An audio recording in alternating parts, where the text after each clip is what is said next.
Many people today, when they find themselves frustrated by the inability of science to answer some of the deepest questions of our time, are looking to the past.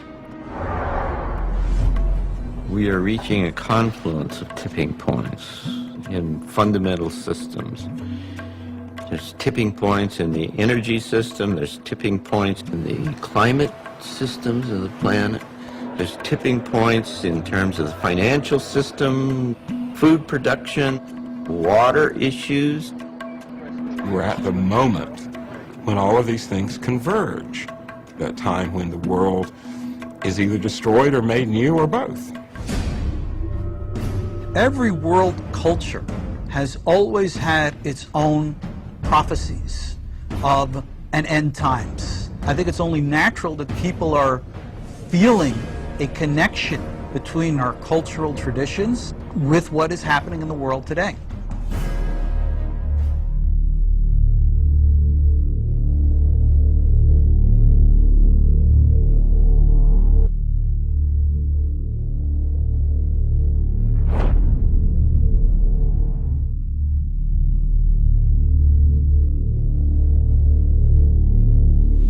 How do you deal with religious symbolism, particularly in the context of the end times, of the end times, of the end times, of the end times?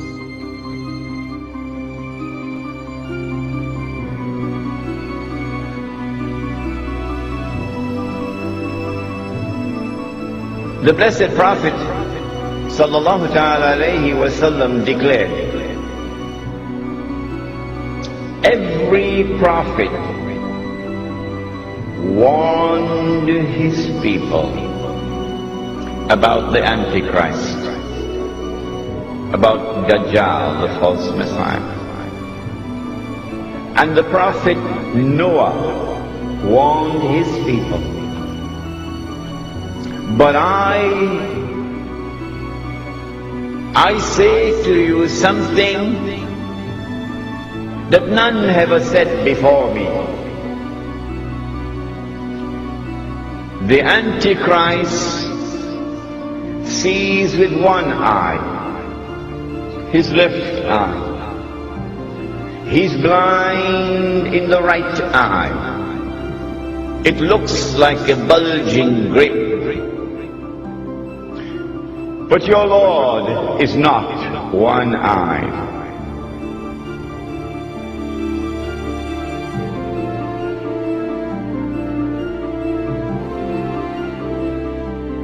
Between his eyes, on his forehead, is written the word kafir, disbeliever. And every mu'min will be able to read it. A mu'min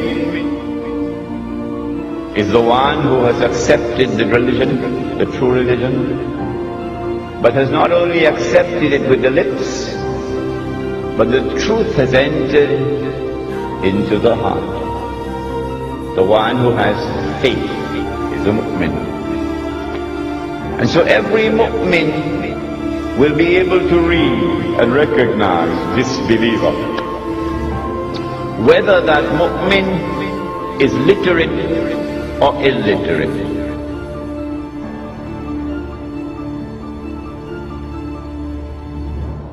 Well, then why is it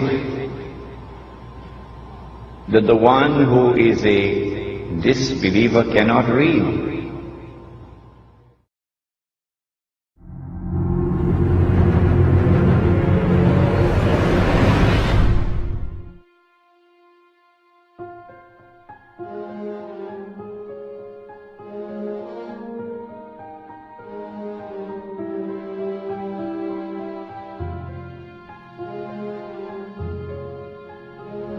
The one who has faith can read. The one who has no faith cannot read. So maybe we should send him to the eye specialist to have his eyes examined. Why can't you read? But the report comes back from the eye specialist, perfect vision, no glaucoma, no cataract. His eyes are perfect. Well, then why can't he read? Even though his eyes are perfect. And why is it that the one who has faith can read and recognize kafir, disbeliever? Maybe that the one who has faith is not reading with these eyes. Do we have any other eyes beside these eyes?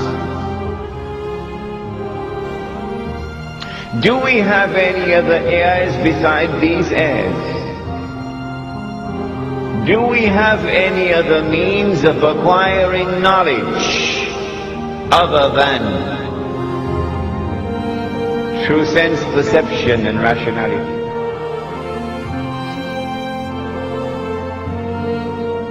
The modern godless world says no.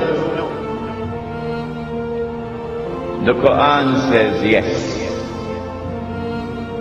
The Quran says that the heart can see.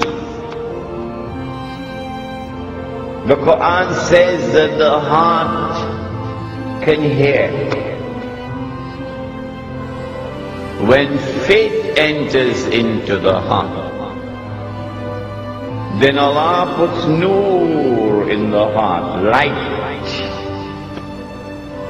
And with that light the heart can see what these eyes cannot see.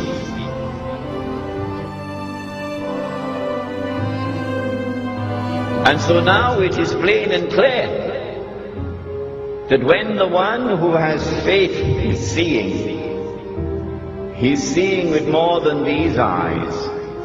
He's seeing with the heart. And so now it is also plain and clear that when Dajjal sees with the left eye, it symbolizes external vision. And when Dajjal is blind in the right eye, it symbolizes internal blindness. With this introduction, we understand now that when we're dealing with the subject of the Antichrist, there is a lot of symbolism involved in it. Religious symbolism, which needs to be interpreted.